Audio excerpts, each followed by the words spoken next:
Okay, so in this in fourth unit reactive power control. So today our topic is power flow control on power swing damping. So these are the graphs for power angle and line current. We are power angle and line current angle and characteristics of two different methods for voltage injection. On solid line showing constant reactance. Here solid line shows constant reactance mode and dashed line will showing a constant voltage. Here the graph will be drawn between the real power and power angle and line current with a power angle. Here it will be in, so the curve will shows a solid line will showing a reactance and dotted line will showing a voltage. So in this graph real power, so real power versus power angle, in that the graph will be in in triangular mode and the voltage will be in high. So here the reactance will be start from 0 and ends with pi, but the voltage will be, at starting it will be some voltage will be there. So this dashed line will showing a voltage, so that is will be at an angle pi it will comes to 0. Here when you draw a graph between line current versus power angle, then solid line will showing a reactance and dashed line will showing constant voltage. Okay, here the voltage, the reactance will be increasing with a power angle, but here the line current versus power angle, the voltage will be at starting, the voltage some voltage will be there, so it will be slightly increasing. Okay, so these are the curves per power angle versus line current and power angle versus real power. So for example, let us consider the system is operating in steady state and delivering a power will be PM naught at load angle of delta naught. So then lines 1 and 2 are then sending powers of PE1 and PE2 respectively, such that PM naught equal to PE1 plus PE2. Then mechanical power input is suddenly goes up to with PM1. Therefore, there are two ways of controlling the power in this situation. That is regulating control and tracking control.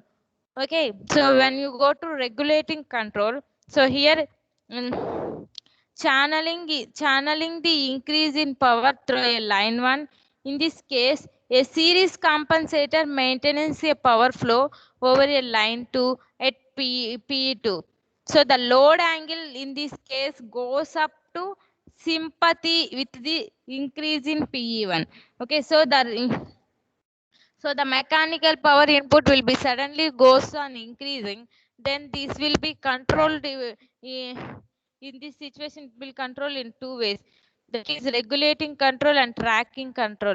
So in regulating control, channeling channeling the increase in power.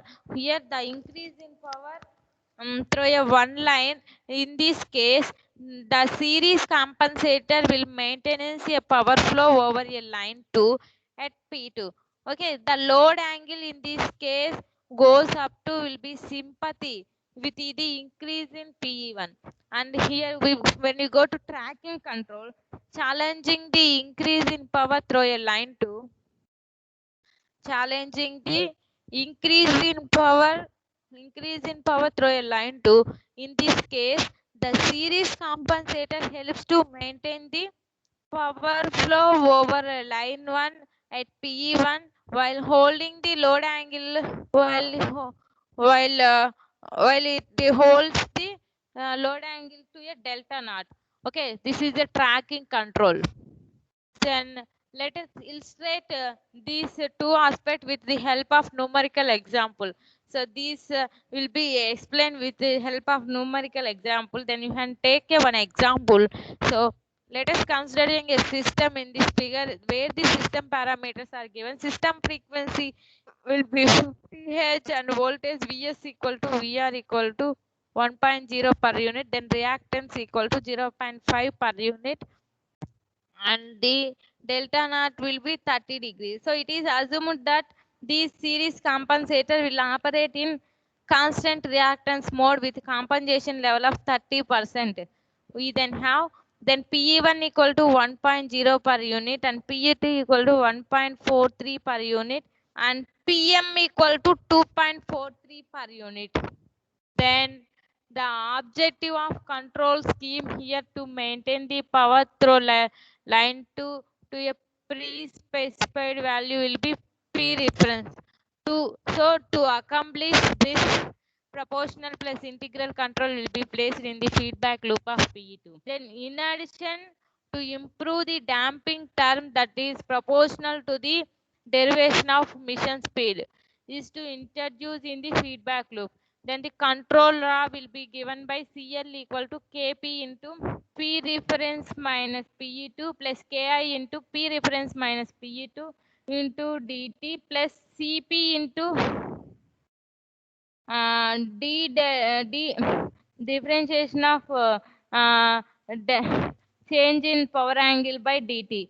So where CL equal to lambda by x is the compensation level.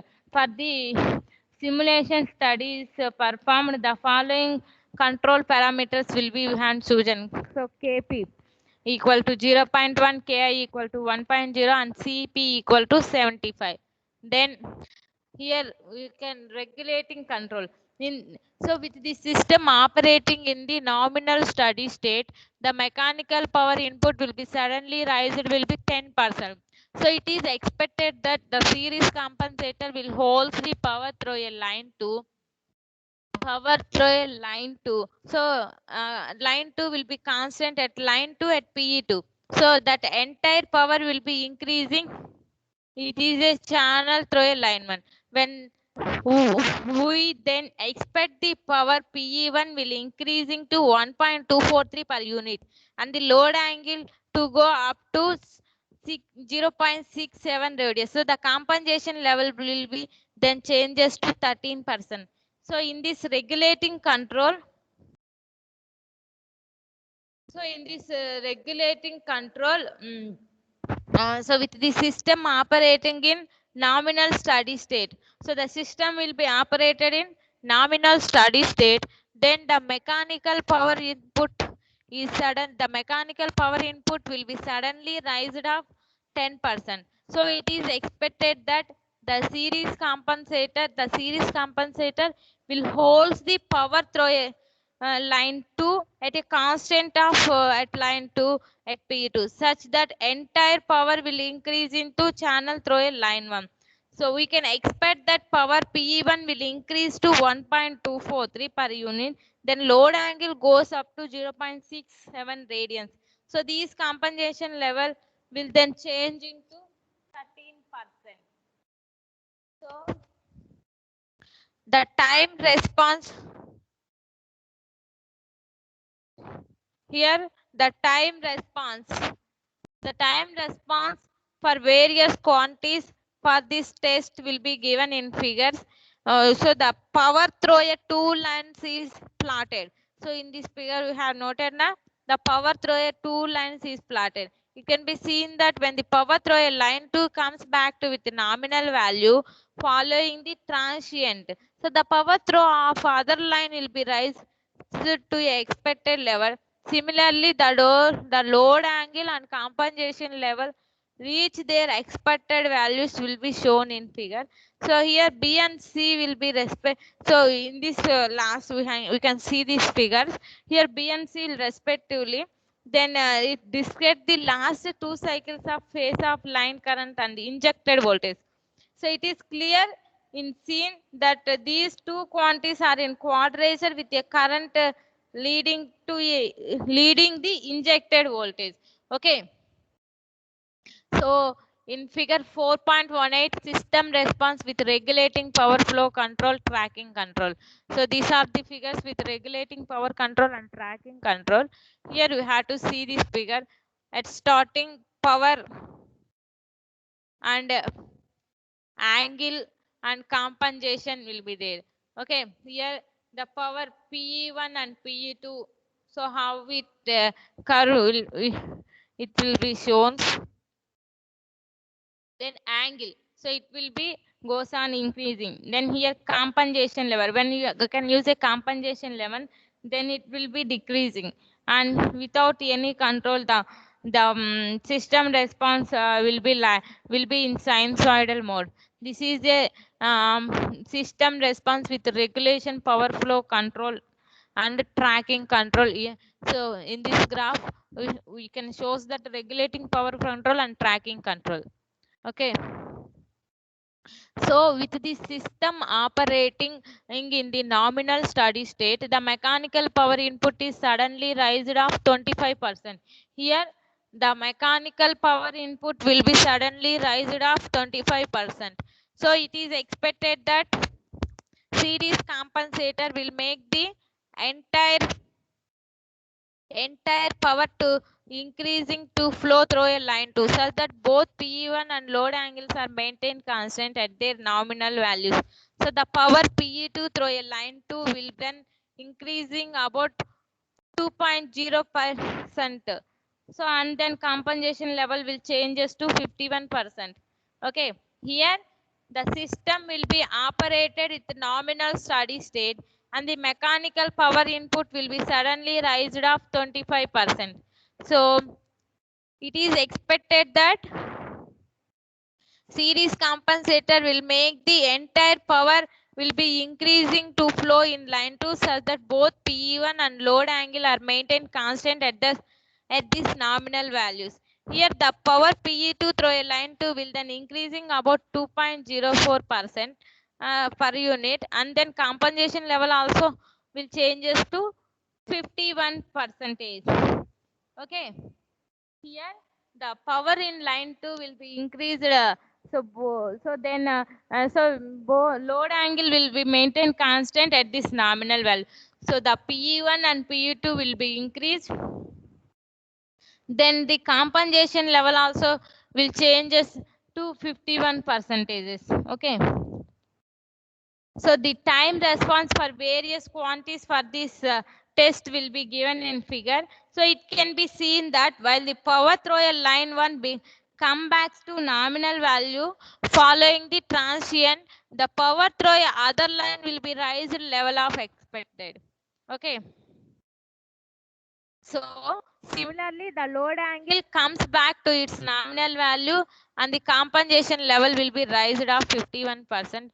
You have to show these are all in figures. So finally in figure 7.19d, despite the last two cycles of phase of the line current will be injected voltage. Okay, so it can be seen that when power through a line 1 comes back to its nominal value following to a transient, then the power through a other line will be raised. The power through a line will be raised to a level of expected. Similarly, the load angle comes back to its nominal value. Here the load angle will comes back to its nominal value and the compensation level will be raised of 51%. These are all will shown in figure. Okay, this is a system response with regulating power control. Okay, this is PE1 and PE2. So power and compensation, angle and time, these are the system response with regulating power control only. Here VQ, here at first in figure A it will shows a power curve, and figure B it's a angle curve, and figure C it will shows a compensation level.